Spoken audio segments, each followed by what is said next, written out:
Thanks as always for joining us, Coach. Morning, guys. Morning. Good to talk We to don't you. have much to talk about. Yeah, I know, right? Coach, let's go back to Friday night when Ovi scored goals 893 and the tying goal 894 on home ice at Capital One Arena. We were doing the Monumental Altcast, so we were kind of swept up in it. We were close to being in the arena, but not quite in there.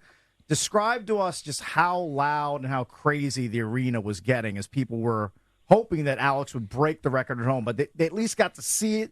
The tying goal at home with Wayne Gretzky in the building. There were a lot of good vibes there on Friday night. Yeah, quite honestly, you could feel it in the morning around our practice rink at morning skate. It felt different. It just you could feel the anticipation and being around and some of the alumni in the building.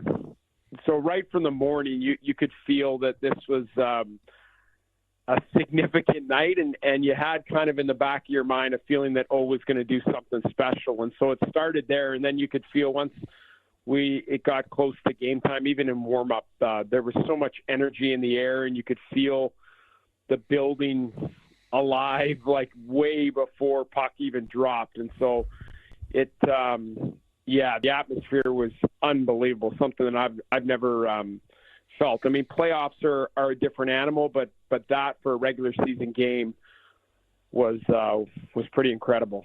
When did it become? It seemed like from the outside looking in, you could argue with me if you want, Coach, but it seemed like at least in the last game or two, it kind of became, all right, we just got to feed Ovi. Like, I'm sure it wasn't even spoken. Let's just get it done. But let's just it seemed like there was a concerted effort. Give them the puck. Let's and everyone's into it. It's not like they weren't into it, but. Yeah, when I would agree with that. Yeah, I would agree with that. When did it kind of become that, like, let's just do this, and that became almost more of the focus? Obviously, you want to win the game, and the forefront is winning the game, but, man, the last couple of games, it seemed like let's just feed them and let's do this. When did that really kick in for you guys? I think probably dating back to when he scored late in Winnipeg, that sort of got things rolling of like, okay, we're getting pretty close here.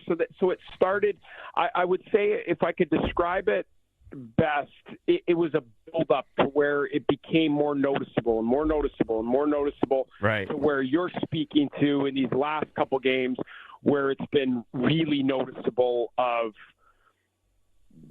everything surrounding his shifts and a real emphasis on trying to get him, over the hump. And it wasn't like, it's not like guys are making crazy decisions, passing to him when he's not. It's just, you can tell through his shifts and when he got the puck and when other guys would get the puck that there was a concerted effort to try to put him in a good spot to score a goal. Yeah. Talking to Coach Spencer Carbery from the Washington Capitals, they've got 107 points. That's the best mark in the Eastern Conference with 5 games to go. Best by far, by the way, in the East, because I think the second highest team is 9 points behind the Washington Capitals. All right, one more thing about Ovi.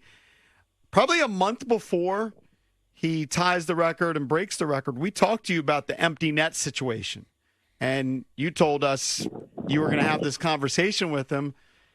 It appeared that you just had it with him moments before on the bench. Had it ever been broached beforehand? I knew that he did not want to break it on an empty netter, so we had had that conversation, and so I knew that going into that. I wanted to confirm and make sure that in the moment, given the circumstances at home, he's got 2 goals, so for a hat trick, I wanted to just make sure that he didn't want an opportunity to get out there and seal the deal. And so that was just in the moment, double checking to confirm.